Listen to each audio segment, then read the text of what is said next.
له نحمده ونستعينه ونستغفره ونعوذ بالله من شرور أنفسنا ومن سيئات أعمالنا من يهده الله فلا مضل له ومن يضلل فلا هادي له وأشهد أن لا إله إلا الله وحده لا شريك له وأشهد أن محمدا عبده ورسوله أرسله بالحق بشيرا ونذيرا يا أيها الذين آمنوا اتقوا الله حق تقاته ولا تموتن إلا وأنتم مسلمون يا أيها الناس اتقوا ربكم الذي خلقكم من نفس واحدة وخلق منها زوجها وبث منهما رجالا كثيرا ونساء واتقوا الله الذي تساءلون به والأرحام إن الله كان عليكم رقيبا يا أيها الذين آمنوا اتقوا الله وقولوا قولا سديدا يصلح لكم أعمالكم ويغفر لكم ذنوبكم ومن يطيع الله ورسوله فقد فاز فوزا عظيما أما بعد فإن خير الحديث كتاب الله وخير الهدي هدي محمد صلى الله عليه وسلم وشر الأمور محدثاتها وكل محدثة بدعة وكل بدعة ضلالة وكل ضلالة في النار قال الله تعالى في القرآن المجيد فإذا قرأت القرآن فاستعذ بالله من الشيطان الرجيم أعوذ بالله السميع العليم من الشيطان الرجيم بسم الله الرحمن الرحيم فآتاهم الله ثواب الدنيا وحسن ثواب الآخرة والله يحب المحسنين۔ معزز حاضرین مسجد، پچھلے ایک خطبہ جمعہ پہلے میں نے آپ حضرات کے سامنے حضرت ابراہیم علیہ السلام کی ملت، آپ کا مسلک کیا تھا، اور جو بھی انسان اس دنیا کے اندر، جو بھی مسلمان یعنی حضرت ابراہیم علیہ السلام کے مسلک کو اختیار کرے گا وہ اللہ رب العالمین کے یہاں پر خلیل بن جائے گا۔ سورہ نساء کی ایک آیت کو لے کر میں نے اپنی خطبے کا آغاز کیا تھا، اور اس کے بعد میں چند قرآن کریم کی آیات آپ کے سامنے رکھے۔ سورہ نساء میں جیسے اللہ نے فرمایا وَمَنْ أَحْسَنُ دِينًا مِمَّنْ أَسْلَمَ وَجْهَهُ لِلَّهِ وَهُوَ مُحْسِنٌ وَاتَّبَعَ مِلَّةَ إِبْرَاهِيمَ خَلِيلًا، کہ اس سے اچھا دین اور کس کا ہو سکتا ہے؟ وَمَنْ أَحْسَنُ دِينًا مِمَّنْ أَسْلَمَ وَجْهَهُ لِلَّهِ، جس نے اپنے آپ کو، اپنے چہرے کو اللہ کی طرف کر دیا ہے، یعنی دنیا کی ساری چیزوں سے کٹ کے اپنے آپ کو اللہ کے، جس نے سرنڈر کر دیا، اللہ کے جس نے اپنے آپ کو حوالے کر دیا۔ اور پھر میں نے آگے بتایا وَاتَّبَعَ مِلَّةَ إِبْرَاهِيمَ حنیفہ، جس نے مسلک حضرت ابراہیم علیہ السلام کا اختیار کر لیا، جو اس طریقے سے دنیا کے اندر زندگی گزارتا ہے۔ تو اللہ نے فرمایا کہ اللہ نے حضرت ابراہیم کو اپنا خلیل بنایا، تو جو کوئی اس طرح کی زندگی گزارتا ہے وہ اللہ کا خلیل بن جاتا ہے۔ یہ باتیں میں نے پچھلے خطبہ جمعہ کے موقع پر قرآن کریم کی آیات کو لے کر آپ کے سامنے پیش کرنے کی کوشش کی ہے۔ آج اس خطبہ جمعہ کے موقع پر مختصر سے وقت میں میں آپ لوگوں کے سامنے یعنی ثواب کس طریقے سے حاصل کیا جائے، اسے موضوع بنا کر قرآن کریم کی چند آیات کو لے کر کچھ باتیں آپ کے سامنے پیش کرنے کی کوشش کروں گا، کیونکہ دیکھنے میں یہ آتا ہے کہ ثواب کی جب کبھی بھی ہمارے یہاں پر بات آتی ہے تو کچھ تصورات ہیں یا کچھ ہمارے دماغوں میں بیٹھی ہوئی باتیں ہیں کہ ایک مسلمان ہر قسم کے کام کو ادا کر کے یہ سمجھتا ہے کہ اس کا ثواب اسے مل گیا ہے، لیکن جب ہم گہرائی کے ساتھ قرآن کریم کا مطالعہ کرتے ہیں تو قرآن کریم بالکل اس کے الٹ ہمارے سامنے کچھ ایسے حقائق پیش کرتا ہے۔ ان حقائق کو دیکھنے کے بعد میں ہم اپنے اعمال، اپنی نیکیاں، ہمارے اپنے ذہن کے مطابق ہم جس کو اپنی نیکیاں سمجھتے ہیں اور نیکی سمجھ کر اس دنیا کے اندر کام کاج کرتے چلے جاتے ہیں، تو یہ ہمیں بڑی آسانی کے ساتھ سمجھ میں آئے گا۔ تو قرآن کریم کا جب ہم گہرائی کے ساتھ مطالعہ کریں گے تو ہمیں یہ پتہ چلتا ہے کہ ثواب اللہ رب العالمین تب ایک بندے کو عطا کرتے ہیں کہ وہ اس دنیا کے اندر کوئی بھی کام انجام دے اور اس کے ریزلٹس اچھے آئیں تو یہ ثواب ہے۔ اگر شکل کے اعتبار سے کوئی کام نیک ہے، اب اس کے اندر آپ صدقہ، خیرات وغیرہ وغیرہ اپنی طرف سے آپ اس کے اندر کچھ بھی رکھ لیجئے، لیکن اس کے اگر ریزلٹس اچھے نہیں آتے تو یہ صرف اور صرف اپنے پیسے کا ضائع کرنا، اپنی طاقت کا ضائع کرنا، ان چیزوں کے اندر اس کو لیا جائے گا۔ تو ثواب وہی ہے جس کے ریزلٹس آئے۔ تو جیسے اس سے پہلے بھی میں نے سورہ آل عمران کی آیت جو ابھی خطبہ مسنونہ کے بعد میں نے آپ کے سامنے تلاوت کی ہے، اس آیت کو لے کر بھی میں نے چند باتیں آپ کے سامنے رکھی تھی کہ ثواب بنا ہے ثوب سے، اور ثوب کہتے ہیں کپڑے کو۔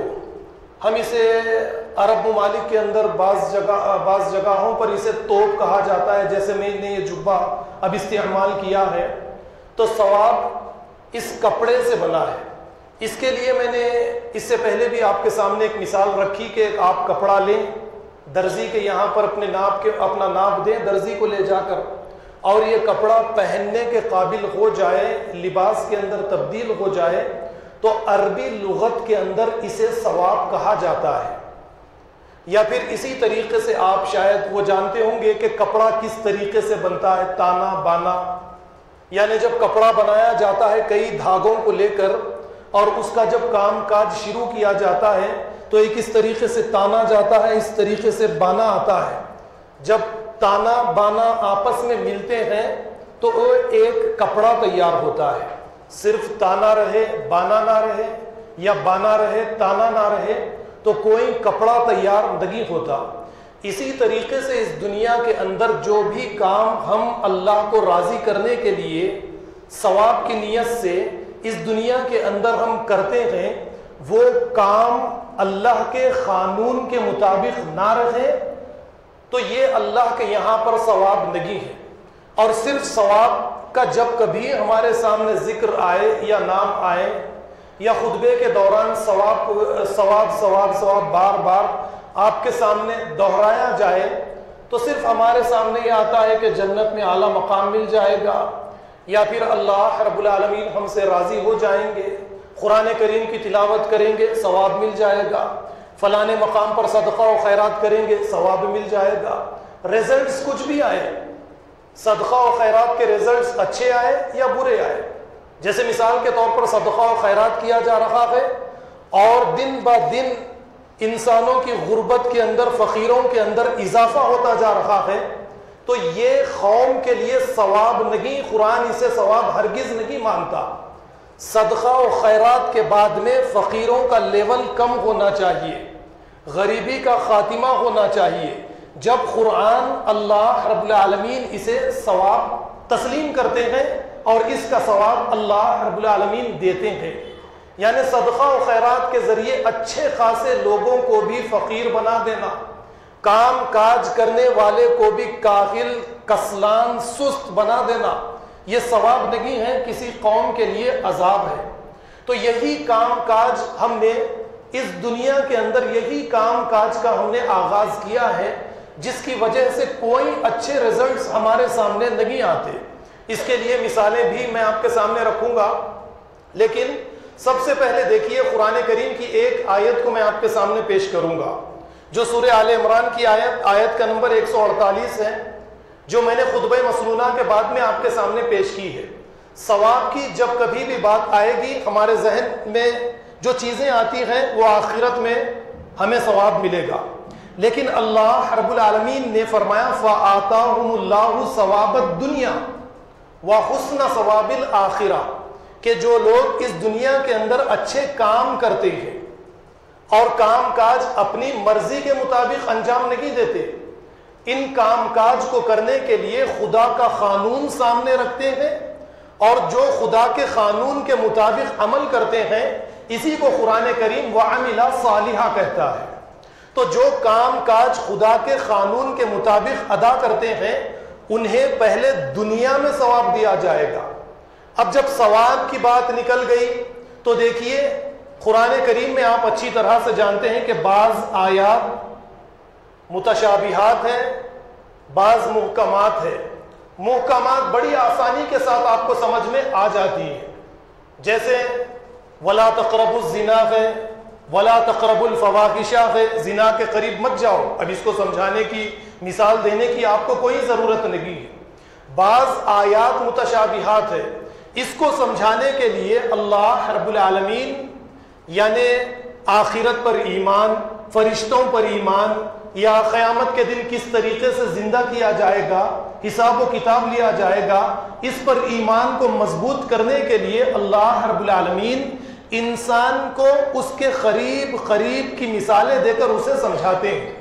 جیسے اس سے پہلے بھی میں نے آخرت کی زندگی پر یقین, مرنے کے بعد دوبارہ زندگی کو آپ کے سامنے رکھ کر اس کائنات سے پیڑ پودے اشجار کو آپ کے سامنے رکھ کر یہ بتانے کی, زمین کو سامنے رکھ کر یہ سمجھانے کی کوشش کی قرآن کریم کی آیات کے ذریعے کہ اللہ رب العالمین ہر سال زمین کو موت دیتے ہیں, پیڑ پودوں کو موت دیتے ہیں, آسمان سے بارش ہوتی ہے اور پھر دوبارہ اللہ رب العالمین انہیں زندگی دیں گے.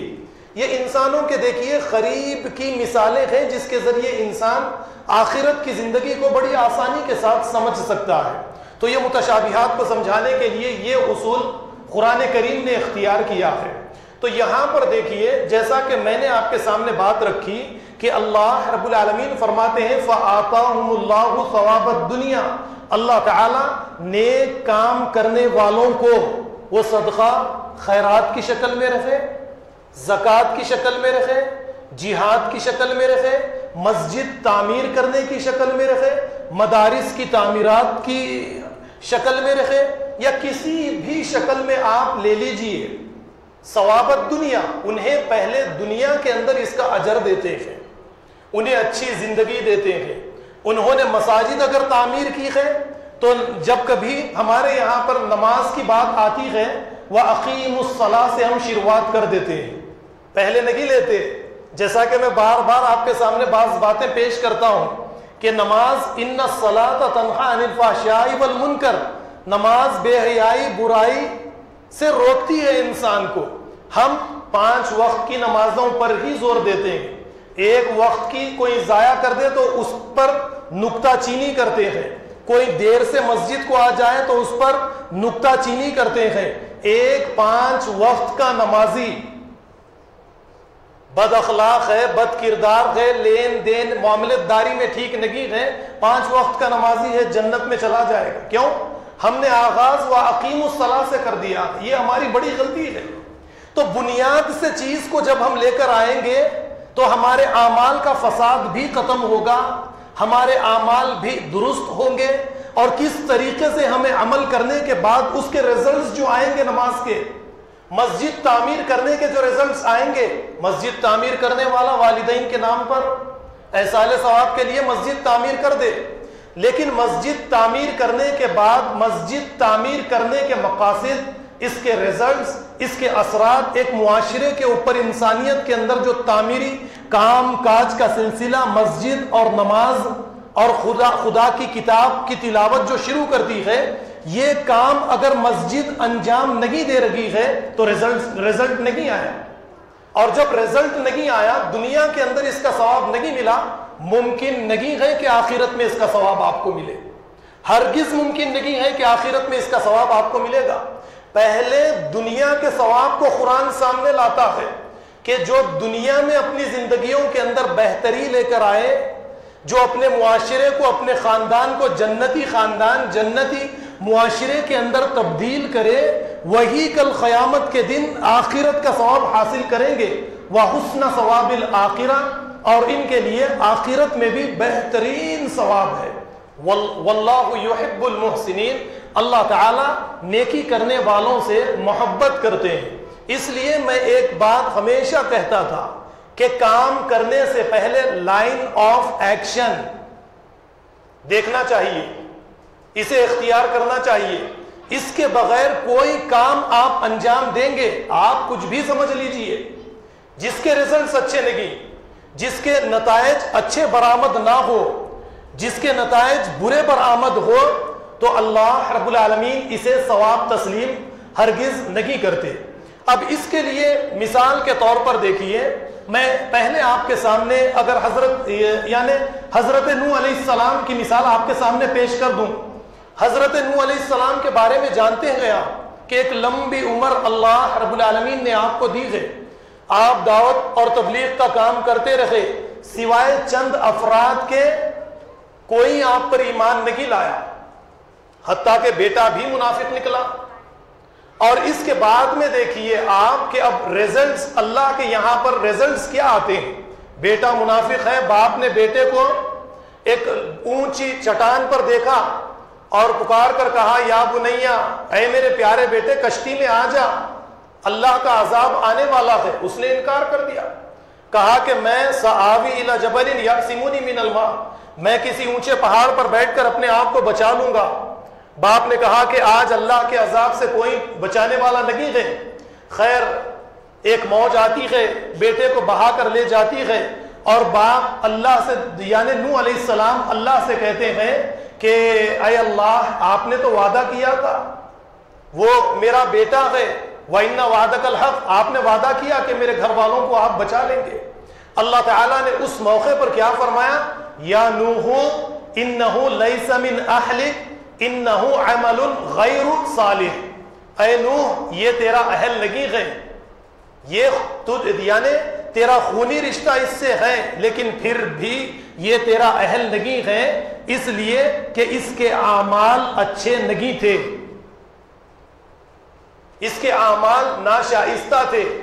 اور پھر آپ دیکھیے کہ جو انسان اس دنیا کے اندر برا کرتا ہے، اب وہ ایک پیغمبر کا بیٹا رہے یا پیغمبر کی بیٹی رہے، اس کی نسبت کسی پیغمبر سے رہے، کسی پیر سے رہے، کسی ولی سے رہے، اگر وہ برا کرتا ہے تو نتیجے کے اعتبار سے، اللہ کے قانون کے اعتبار سے اسے سزا ملے گی، اور پھر اسے غرق کر دیا گیا۔ یہ آپ اچھی طرح سے جانتے ہیں۔ تو اسی طرح دیکھیے قرآن کریم دوسرے مقام پر یہ فرماتا ہے، من کان یرید ثواب الآخرۃ فعند اللہ ثواب الدنیا والآخرہ۔ یہ سورہ نساء کی آیت ہے، اس میں اللہ نے یہ فرمایا کہ جو آخرت کا ثواب چاہتا ہے وہ سن لے کہ اللہ کے پاس دنیا کا بھی ثواب موجود ہے اور آخرت کا بھی ثواب اللہ کے یہاں پر موجود ہے۔ میں اس سے پہلے بار بار جب کبھی رمضان المبارک کا مہینہ آتا تھا تو اس موقع پر زکوٰۃ کے صدقات کے مسئلے کو لے کر آپ لوگوں کے سامنے بہت ساری اہم باتیں آپ کے سامنے رکھتا تھا، اور یہ سوال ہمیشہ سے اٹھاتا چلا آ رہا ہوں، پھر اٹھاؤں گا کہ ہم ہر سال زکوٰۃ ادا کرتے ہیں، اور زکوٰۃ ادا کرنے کے بعد غربت کا خاتمہ ہونے کے بجائے غربت میں اضافہ ہوتا ہے، ریزلٹس برے آتے ہیں۔ اب ہماری یہ زکوٰۃ ہمیں ثواب دے گی؟ اللہ کے یہاں پر اسے ثواب تسلیم کیا جائے گا؟ نہیں کیا جا سکتا ہے، کیونکہ دنیا کے اندر اس کا کوئی اچھا رزلٹ نہیں آیا۔ جیسا کہ حضرت عمر بن خطاب کے دور خلافت میں جب زکوٰۃ کا یہی نظام قائم کیا گیا تو کچھ ہی سالوں کے اندر اندر غربت کا خاتمہ ہو چکا تھا، اور آج کے اس ترقی یافتہ دور میں جب ہم زکوٰۃ نکالیں گے تو غربت کا خاتمہ ہوگا یا نہیں ہوگا؟ آپ سوچئے۔ اس کا مطلب یہ ہے کہ جو اللہ کے قانون کے مطابق زکوٰۃ نکالنی چاہیے، صدقات اور خیرات نکالنے چاہیے، اس کے لیے جو ٹارگٹ، جو ہدف بنانا چاہیے، یہ ٹارگٹ اور ہدف ہم نہیں بناتے، اور اپنی مرضی کے مطابق زکوٰۃ، خیرات، صدقات نکال دیتے ہیں، اور اس کا نتیجہ دیکھیے غربت کا خاتمہ ہونے کے بجائے غربت میں دن بہ دن اضافہ ہوتا چلا جاتا ہے، اور ہم یہ سمجھتے ہیں کہ ہمیں تو ثواب مل گیا۔ ہمیں اس دنیا کے اندر اگر ثواب نہیں ملا تو آخرت میں تو یقیناً ہمیں اس کا ثواب مل جائے گا۔ ایسا ہرگز نہیں ہو سکتا۔ ثواب حاصل کرنے کے لیے آپ کو اچھے ریزلٹس آنے چاہیے، آپ کو اچھے نتائج اس دنیا کے اندر برآمد ہونے چاہیے۔ جب اچھے نتائج برآمد ہونا شروع ہو جائیں گے تو آپ یقین کر لیجئے کہ آپ کو ثواب حاصل ہو رہا ہے۔ آپ کچھ بھی کام کرتے چلے جائیں۔ اب اس کے لیے پچھلے سال ہمارے اپنے حیدرآباد کے اندر سیلاب آیا، اور سیلاب آنے کے بعد میں NGOs کی جانب سے یا انفرادی طور پر مالدار لوگوں نے جن جن مقامات پر نقصانات ہوئے وہاں پر اناج تقسیم کیا اور کپڑے تقسیم کیے، مال تقسیم کیا، یہ سب چیزیں الحمدللہ بڑے اچھے کام ہیں۔ لیکن اس کام کاج کو دیکھنے کے بعد میں 5 سے 6 مرتبہ میں بھی تقسیم کرنے کے لیے گیا، لیکن وہاں پر جانے کے بعد میں ایک عجیب سی چیز مجھے محسوس ہوئی کہ ہم ایک گاڑی لے کر آئے، دوسروں کی طرف سے ایک گاڑی، تیسروں کی طرف سے ایک گاڑی، چوتھوں کی طرف سے ایک گاڑی وہاں پر آتی چلی جا رہی ہے اور لوٹم لاٹھی کا ایک سلسلہ شروع ہو رہا ہے۔ تو اس کے لیے فوراً میں نے ایک ارادہ کیا اور اس کے بعد کچھ NGOs کو میں نے کال کیا، ایک جگہ پر جمع کرنے کی کوشش کی۔ مختصر سے لوگ آئے، سارے لوگ تو نہیں آئے۔ میں نے بلا کر ایک میٹنگ رکھی اور اس میٹنگ میں نے یہ طے کیا کہ سارے کے سارے NGOs اور اس طریقے سے مالدار افراد جو غریبوں کے اندر مال تقسیم کرنا چاہتے ہیں وہ ایک روزانہ میٹنگ کر لے کم سے کم کہ آپ کس مقام پر تقسیم کرنے کے لیے جانے والے ہیں، آپ کہاں پر، اور اس طریقے سے کسی کی قوت ضائع نہیں ہوگی۔ لوگوں کے آدھار کارڈ لے لیے جائیں اور ان کے نمبرات لکھ لیے جائیں یا زیروکس لکھ لیے جائیں، تو اس سے ہوگا کیا، جس مقام پر ایک NGO چلا گیا، کوئی ادارہ چلا گیا یا کوئی فرد چلا گیا تو ایک دوسرے سے لنک رہیں گے، اور پھر دوسری جگہ پر جو مستحقین ہیں ان تک مدد نہیں پہنچی، وہاں تک ہم صحیح طریقے سے مدد پہنچا سکتے تھے۔ لیکن ایسا نہیں ہوا، لوگوں نے اس بات کو، یعنی 1-2 لوگوں کے علاوہ کسی نے اس بات کو تسلیم نہیں کیا۔ پھر اس کے بعد میں نے خود اپنی آنکھوں سے دیکھا، کھانے پر، یعنی بولنا نہیں چاہیے، آپ سمجھ جائیں جو باتیں ہیں، کپڑے پر، وہی کپڑے کے مسئلے میں، کھانے کے مسئلے میں، پینے کے مسئلے میں، یا مال تقسیم کرنے کے مسئلے میں، یا پھر یہ کہیے کہ جس کو باہر سے جتنا، یعنی اب مال زیادہ سے زیادہ منگانے کے لیے ہر شخص بڑھ چڑھ کر آگے بڑھ کر نیکی دکھانا، اچھا کام دکھانے کی نیت سے آگے بڑھتا جا رہا تھا، اپنی طرف سے کام کاج کر رہا تھا۔ کوئی ریزلٹس آئے اس کے؟ کوئی ریزلٹس نہیں۔ اب کیا اسے بھی ثواب تسلیم کیا جائے گا؟ ریزلٹس اچھے آنے چاہیے۔ اسی لیے تو میں بار بار کہتا ہوں کہ ریزلٹس اچھے آنے چاہیے، اور جب ریزلٹس اچھے آئیں گے تو دیکھیے، ایک اللہ رب العالمین قرآن کریم کے اندر ثواب ریزلٹس کے طور پر اللہ تعالیٰ جو سمجھانے کے لیے فرماتے ہیں کہ جو اس دنیا کے اندر اچھے کام کاج کرتے ہیں، اور اس کے بعد میں اللہ رب العالمین وَلَأُدْخِلَنَّهُمْ جَنَّاتٍ تَجْرِي مِن تَحْتِهَا الْأَنْهَارُ، کہ انہیں ایسے باغات کے اندر داخل کیا جائے گا جس کے نیچے سے نہریں بہہ رہی ہوں گی۔ اور پھر اللہ تعالیٰ آگے فرماتے ہیں ثوابا من عند اللہ، اللہ کی جانب سے یہ ثواب ہے، واللہ عنده حسن الثواب، اور اللہ تعالیٰ کے یہاں پر بہترین ثواب ہے۔ یعنی جو لوگ اس دنیا کے اندر اچھے کام کاج کرتے ہیں اور کام کاج اس نیت سے کرتے ہیں کہ غربت کا خاتمہ ہو جائے، کام کاج مسجد کی تعمیر کرتے ہیں تو اس نیت سے کرتے ہیں کہ مسجد کی تعمیر کا جو مقصد، مسجد نبوی جو اللہ کے نبی صلی اللہ علیہ وسلم نے اپنے ہاتھوں سے تعمیر فرمائی، اور اسی مسجد نبوی کی بیٹیاں ساری دنیا کے اندر جو مسجدیں تعمیر ہوتی چلی جا رہی ہے وہی کام کریں گی جو مسجد نبوی نے مدینۃ المنورہ کے اندر جو کام کاج انجام دیے۔ صرف مسجدیں 5 وقت کی نماز کے لیے ہم تعمیر نہیں کریں گے، بلکہ مسجد کی تعمیر کا مقصد تعمیر انسانیت ہے، تعمیر شخصیت ہے، تعمیر معاشرہ ہے، تعمیر سوسائٹی ہے، تعمیر انسانیت ہے، اخلاق بنانا، کردار بنانا۔ نمازوں کے ذریعے نمازیں اسی طریقے کا کام کاج کرے گی۔ جب ہم اس طریقے سے تیاری کریں گے تو اب دیکھیے ہمارا سوچنے کا طریقہ ہی تبدیل ہو جائے گا۔ اس کے بعد میں کتنا ہی بڑا کام کرنے کا ہمارے سامنے آئے، ہم سوچیں گے کہ فلانی جگہ پر ہمیں خرچ کرنے کے لیے، لوگوں کی مدد کرنے کے لیے جانا ہے، لیکن جانے سے پہلے آپ یہ سوچیں گے کہ اس کے ریزلٹس کیا آئیں گے۔ ریزلٹس اچھے آئیں گے، بسم اللہ میں شروع کروں گا اس کام کو۔ ریزلٹس اچھے نہیں آئیں گے، نہیں میں یہ کام انجام نہیں دوں گا۔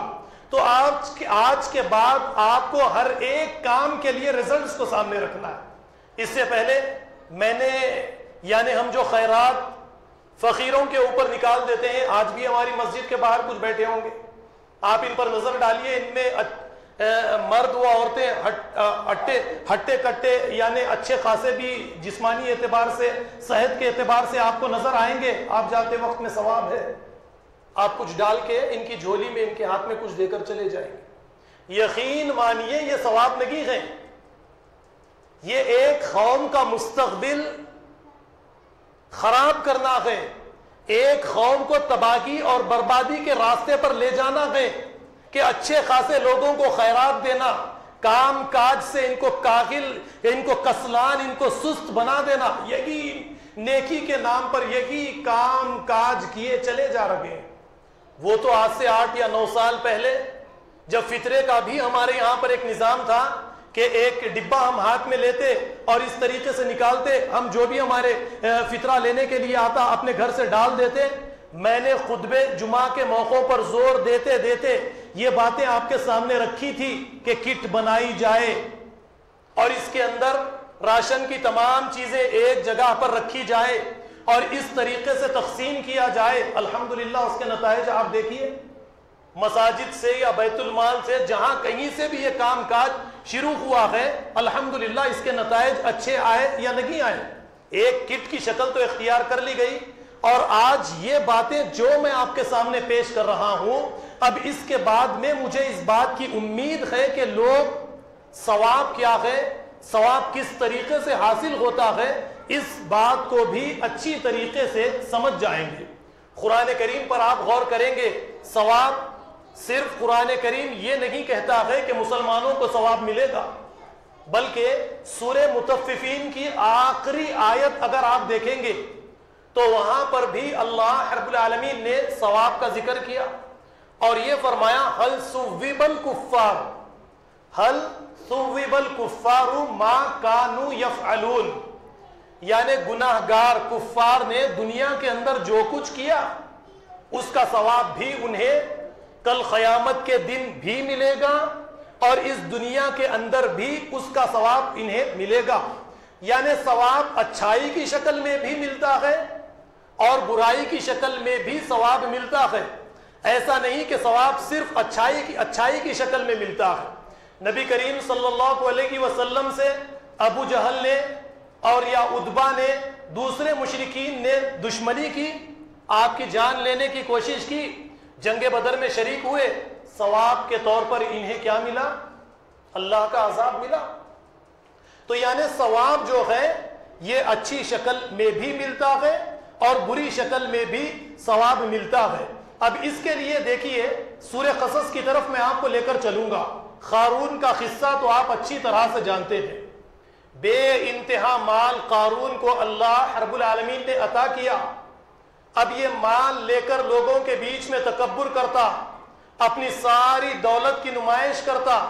یہ دیکھ کر دنیا کی چاہت رکھنے والے افراد یہ کہنے لگے کہ ہمیں بھی قارون کے جیسا مال دے دیا جائے. جو ذی علم لوگ تھے, علم والے لوگ تھے, انہوں نے یہ کہا وقال الذین اوتوا العلم ویلکم ثواب لمن آمن وعمل ثواب خیر لمن آمن وعمل صالحا. کہنے لگے کہ اے لوگوں افسوس ہو تم لوگوں پر, اللہ کے یہاں پر ثواب, تم جو نیک کام اس دنیا کے اندر انجام دو گے, اللہ کے یہاں پر اس دولت سے زیادہ بہترین تمہارے لیے ثواب ہے, تو اس چیز کی تمہیں کوشش کرنی چاہیے. قارون کا معاملہ کیا ہے بنی اسرائیل کے بیچ میں آپ دیکھیے, اپنے مال کی نمائش کرنا. اب اس قانون کے کردار کو آپ آج کے ان لوگوں کے کردار کو ملا لیجئے. قرآن کردار کو پیش کرتا ہے. قارون کا اگر کردار قرآن آج سے 1400 سال پہلے پیش کرتا ہے تو ہر وہ فرد اپنے کردار کو دیکھے کہ میرا کردار قارون کے کردار سے ملتا ہے. اب وہ افراد جو آج کے اس دور میں اپنے مال کی نمائش غریبوں کے سامنے کرتے ہیں, ان کو بھی اسی طریقے کا ثواب ملے گا. اور ہم نے اپنی آنکھوں سے دیکھا اپنی زندگی کے اندر بعض ایسے افراد کو جو مرسڈیز لے کر لگژری لائف لوگوں کے بیچ میں اپنے مال کی نمائش کرتے تھے, کچھ ہی سال گزرے کہ وہ فقیر بن چکے. تو پھر قارون کے ساتھ بھی یہی ہوا. اللہ تعالیٰ نے یہ فرمایا کہ ہم نے قارون کو اس کے سارے مال کے ساتھ زمین میں فخسفنا به وبداره الارض، زمین کے اندر اسے اس کے سارے مال کے ساتھ دھسا دیا. دیکھیے ثواب کیا ملا قارون کو. برا کام کیا، اس کا رزلٹ برا آیا. تو اس لیے ثواب کے لیے آپ لوگوں کو جو کام کاج اختیار کرنا ہے وہ رزلٹس کے اعتبار سے اختیار کرنا ہے. جو بھی کام آپ اس دنیا کے اندر انجام دے، اس کا نتیجہ اگر اچھا برآمد ہو رہا ہے تو آپ اس کام کو مزید آگے کی طرف لے جائیے. اگر اس کا نتیجہ اچھا برآمد نہیں ہو رہا ہے تو فوراً اس کام کو روک دیجئے، کیونکہ یہ کام کوئی اچھا کام نہیں ہے. اب یعنی بڑے بڑے مقاصد آپ کے سامنے ہیں. آپ یہ سوچیں گے کہ بڑے بڑے مقاصد ہمارے سامنے ہے، غربت کا خاتمہ کرنا ہے، تعلیم کے اعتبار سے مسلمانوں کو بہت آگے بڑھنا ہے. لیکن اگر ہم یہ صدقہ و خیرات کرنا بھی ترک کر دیں تو یہ مقاصد کس طریقے سے حاصل ہوں گے؟ یہ اہداف کو ہم کس طریقے سے حاصل کریں گے؟ میں نے شروع میں آپ کے سامنے ایک بات رکھی، ہر وہ کام جو خدا کے قانون کے مطابق آپ ادا کریں گے وہ قانون کے اچھے رزلٹس آئیں گے. اور خدا کا قانون بڑے بڑے اہداف، بڑے بڑے ہدف کو حاصل کرنے کے لیے خدا کا قانون اجتماعیت ہے. وَلَقَدْ أَخَذَ اللَّهُ مِيثَاقَ بَنِي إِسْرَائِيلَ وَبَعَثْنَا مِنْهُمُ اثْنَيْ عَشَرَ نَقِيبًا. اللہ تعالیٰ نے بنی اسرائیل سے اس بات کا وعدہ لیا کہ اے بنی اسرائیل، تم اپنے بیچ میں 12 امیروں کو مقرر کر لو. وَقَالَ اللَّهُ إِنِّي مَعَكُمْ، اگر تم 12 امیر مقرر کرو گے تو میری مدد تمہارے ساتھ ہے. لَإِنْ أَقَمْتُمُ الصَّلَاةَ وَآتَيْتُمُ الزَّكَاةَ وَعَزَّرْتُمُوهُمْ وَآمَنْتُمْ بِرُسُلِي. اللہ تعالیٰ نے فرمایا کہ دیکھو تم نماز کو قائم کرو، زکوٰۃ ادا کرو، اللہ کو قرض حسنہ دو اور رسولوں کی تم مدد کرو. اور جب تم یہ سب کام کاج کرو گے، 12 امیر مقرر کرو گے، فرمایا لَأُكَفِّرَنَّ عَنْكُمْ سَيِّئَاتِكُمْ وَلَأُدْخِلَنَّكُمْ جَنَّاتٍ تَجْرِي مِنْ تَحْتِهَا الْأَنْهَارُ. ثواب، رزلٹ دنیا ہی میں تمہیں اس کا رزلٹ ملے گا. وہ کیا ہے؟ اللہ تعالیٰ تمہارے صغیرہ گناہوں کو معاف کر دیں گے اور پھر تمہیں ایسے باغات کے اندر داخل کریں گے، وہ باغات اس دنیا کے اندر بھی تمہیں ملیں گے جس کے نیچے سے نہریں بہہ رہی ہوگی. یہ باغات صرف آخرت میں تمہیں یا ہمیں آخرت میں ملنے والے نہیں، بلکہ یہ باغات اس دنیا کے اندر بھی دیے جائیں گے اور یہ باغات کل قیامت کے دن آخرت کی شکل میں بھی ہمیں دیے جائیں گے. تو دیکھیے آج ثواب کے اعتبار سے مجھے بار بار یہ کہنا پڑتا ہے، میں کہوں گا، یہ سمجھانے کی کوشش کروں گا کہ آپ جس طریقے کے کام کاج ادا کر رہے ہیں، شاید آپ 25 سال پکڑ لیجئے، 50 سال پکڑ لیجئے، آپ بتائیے کوئی اس کے اچھے رزلٹس آپ کے سامنے آئے؟ آپ ہر سال زکوٰۃ نکالتے ہیں، اس سے غربت کا خاتمہ ہو رہا ہے یا غربت میں اضافہ ہو رہا ہے؟ آپ کی مسجد میں آپ کی بستی میں 50 سے زیادہ مساجد ہیں، لوگ نیک بن رہے ہیں، برے بن رہے ہیں. ہر سال آپ 30 دن 29 دن کے روزے رکھتے ہیں، برائی بڑھ رہی ہے، نیکیاں بڑھ رہی ہیں. حج کرنے والوں کی تعداد میں اضافہ ہے یا کمی ہے آپ خود دیکھ لیجئے. لیکن انسانیت، شخصیت کی تعمیر ہو رہی ہے یا تقریب ہو رہی ہے، آپ خود دیکھ لیجئے. ہم نے صحیح طریقہ اختیار نہیں کیا ہے. قرآن کریم میں اور اس طرح کی سورہ نساء میں یا پھر اس طریقے سے سورہ کہف کے اندر آپ کو والباقیات الصالحات خیر عند ربک ثوابا عند ربک وخیر عملا، اس طرح کی اور بہت ساری آیات آپ کو ثواب سے متعلق ملے گی. لیکن وقت مجھے اجازت نہیں دیتا کہ ان باتوں کو مزید آگے کی طرف لے جایا جائے. میں اپنی بات کو یہیں پر ختم کرتے ہوئے، کوئی شخص ہماری مسجد میں مدرسے کے تعاون کے سلسلے میں آئے ہیں، میری آپ لوگوں سے گزارش ہے، مسجد کی تعمیر کے سلسلے میں کوئی شخص ہماری مسجد میں آئے ہیں، آپ لوگوں سے میری گزارش ہے کہ جاتے وقت میں دل کھول کر تعاون کیجیے. دیکھیے نبی کریم صلی اللہ علیہ وسلم نے بھی فرمایا من بنا للہ مسجدا بنى اللہ لہ بیتا فی الجنہ. کہ جو اللہ کے لیے مسجد بنائے گا اللہ رب العالمین اس کے لیے جنت میں ایک مکان بنائیں گے. حتیٰ کہ ایک حدیث میں یہاں تک فرمایا کمفحص قطاط او اصغر، مسجد تعمیر کرنے کے مسئلے میں ایک چڑیا کے گھونسلے کے جتنا بھی اگر کوئی حصہ لے اپنی استطاعت کے مطابق یا اس سے بھی کم اگر کوئی حصہ لے، بن اللہ لہ بیتا فی الجنہ، تو اللہ تعالیٰ اس کے لیے جنت میں مقام بنائیں گے، اس کے لیے ایک مکان بنائیں گے. وآخر دعوانا ان الحمد للہ رب العالمین.